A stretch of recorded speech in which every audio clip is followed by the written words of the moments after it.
নদিয়ার কৃষ্ণগঞ্জ ব্লকের শিবনিবাস অঞ্চলের পাবাখালী গ্রামের রায়চৌধুরী বাড়ির দুর্গাপুজো প্রায় 400 বছরেরও প্রাচীন। বাংলাদেশের যশোর জেলার মহেশপুরের জমিদার শিবপ্রসাদ রায়চৌধুরীর হাত ধরেই প্রতিষ্ঠা পায় এই দুর্গাপুজোর। তবে 1949 সালে রায়চৌধুরী পরিবার ভারতবর্ষে এসে পাবাখালী গ্রামে আবারও এই পুজোর প্রচলন করেন।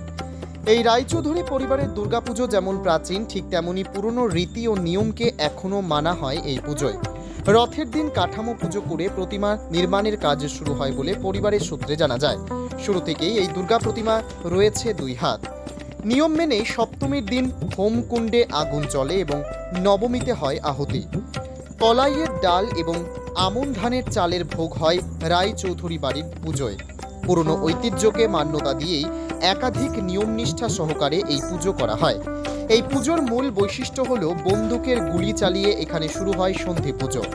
জানা যায় প্রাচীনকাল থেকেই বন্দুকে গুলি চালিয়ে শুরু করা হতো সন্ধি পুজো। শুধু তাই নয়, এখানে পুজোর সময় প্রদীপের শিখা সোজা হলে পরে তবেই ফোটানো হতো বন্দুকের গুলি এবং শুরু হয় সন্ধি পুজোর। দশমীর দিন সূর্য ডোবার সন্ধিক্ষণে কাঁধে করে দেবীকে নিয়ে গিয়ে শিবনিবাসের চূর্ণী নদীতে বিসর্জন দেওয়া হয়। প্রতি বছরই এই রায়চৌধুরী বাড়ির পুজোয় ঘটে পারিবারিক মেলবন্ধন। পুজোর সময় উপস্থিত হয় পরিবারের সমস্ত সদস্যরা। ক্লাব বারোয়ারির জাঁকজমকপূর্ণ পুজো যতই থাকুক না কেন, দূর দূরান্ত থেকে অন্তত একবার পাবাখালীর রায়চৌধুরী বাড়ির দুর্গাপুজো দেখতে গ্রামবাসীরা আসবেই, আর এটাই প্রতি বছর হয়ে আসছে। ওই যশোর জেলার মহেশপুরে চালু হয়। ওইখানে আমার ঠাকুরদাদাদের জমিদারি ছিল এবং দেশ ভাগের পর আমরা বিনিময় করে এই দেশে আসি এবং 1949 সাল থেকে আমাদের এই বাড়িতে এই পুজো চলে আসছে। আমাদের এই পুজো ঠাকুরের বৈশিষ্ট্য হলো 2 হাত দৃশ্যমান, আর আমাদের এই ঠাকুরের চালিটা তৃতীয়া চাঁদের মতো গোল। এবং আমাদের এখানে যে পুজোর আগে এখানে কোনো পুজো হতো না। আমাদের এই বাড়িতেই আমাদের গ্রামের লোকের সহযোগিতা নিয়ে আমাদের এই পুজোটা চলছে এখনও। এবং আমাদের আত্মীয় স্বজনরাও সব পুজোর সময় আসে এবং আনন্দ করে এবং তাদেরও সহযোগিতা আমরা পাই।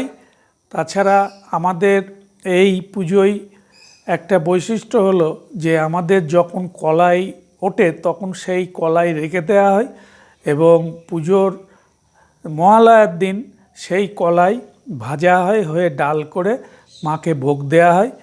ডাল 5 ভাজা, তাছাড়া পায়েস ভোগ, এছাড়া রাত্রিবেলা লুচি, মিষ্টি, নাড়ু ইত্যাদি দেওয়া হয়। আর নবমীর দিন আমাদের পান্তা ভাত রেঁধে রাখা হয়, সেইটা মাকে দশমীর দিন দেয়া হয়। পান্তা ভাত, কচুর শাক, কলার বড়া। ছোটোবেলা থেকে তো দেখছি পুজো। আর এখানে আমাদের পুজোর একটা বিশেষত্ব যেটা হচ্ছে ঠাকুরের 2 হাত।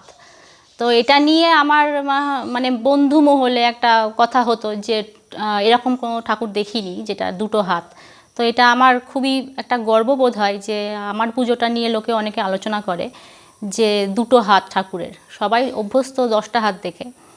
আর ছোটোবেলা থেকে পুজোর আনন্দটা তো সত্যি খুবই, বাড়িতে যেহেতু পুজো হয় সেহেতু খুবই আনন্দ হয় বাড়িতে পুজোর, অনেকে আসে। তো এখন একটু বড় হয়ে দেখছি পুজোর মধ্যে একটু চেঞ্জ, সেটা হলো লোক সমাগম কমেছে একটু, কারণ এখন সবাই বড় হয়েছে, বাইরের পুজো দেখতে ব্যস্ত। তবুও যারা পরিবারের লোক তারা আসে পুজোর সময়, দূর দূরান্ত থেকে আসে। আনন্দ তো খুবই হয়।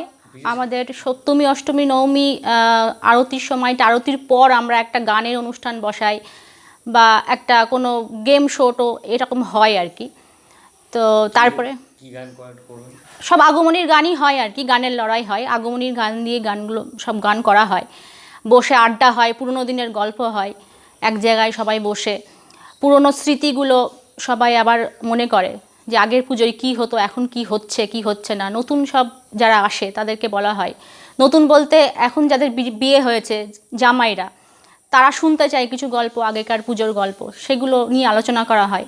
এটা গান কি মনে পড়ছে? ও গো আমার আগমনী আলো, ও গো আমার আগমনী আলো জালো প্রদীপ জালো জালো ওগো আমার আগমনী আলো ওগো আমার আগমনী। আপনার নাম? মৌমিতা গোস্বামী। আগে তো রায়চৌধুরী ছিল। হ্যাঁ, আগে রায়চৌধুরী ছিল। আমি দুটো পদবি ইউজ করি, মৌমিতা রায়চৌধুরী আপনি এই গোস্বামী। বাড়ির আমি এই বাড়ির মেয়ে।